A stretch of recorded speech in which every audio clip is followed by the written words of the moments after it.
सभ्य मगहिया भाई बहन के भूलेटन काका के राम राम आथिन मगहिया खबर में सुनथिन देश दुनिया के खबर। गुजरात में फिर से खिलल कमल, हिमाचल में कांग्रेस के मिलल बड़गर जीत, मुलायम के सीट पर बड़गर मत से जीत हासिल कैलन डिम्पल, बिहार के कुढ़नी सीट महागठबंधन के कुहरैलक, भाजपा के केदार प्रसाद गुप्ता 3632 मत से जीत हासिल कैलन।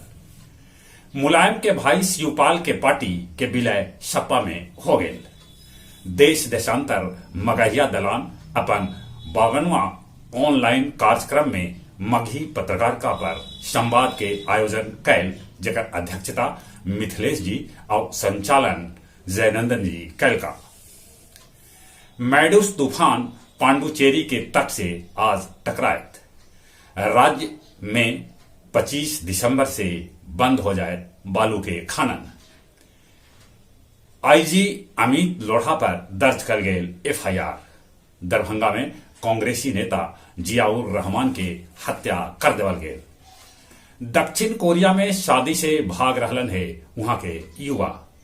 गया हवाई अड्डा से विदेशी फ्लाइट बढ़ल। रूसी राष्ट्रपति कहलका कि परमाणु युद्ध होवे के खतरा बढ़ रहा है। यूक्रेन में लम्हर समय तक बिजली रह सका है बाधित। हिजाब के विरोध करे वालन के ईरान में दिल गेल फांसी।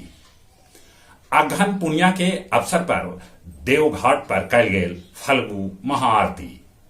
डुमरिया के पोखरपुर और मालूकिया गांव में बराती के लेके होल झगड़ा, जेकरा में 7 आदमी हो गए घायल।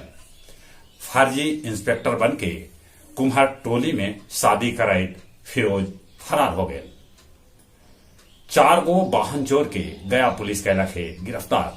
और अब कुछ खेल के समाचार।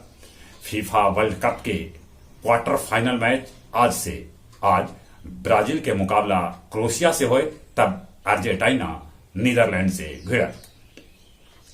वेस्ट इंडीज के खिलाफ दूसरका टेस्ट में ऑस्ट्रेलिया के लाबुशेन और ट्रेविस हेड जड़लन शतक।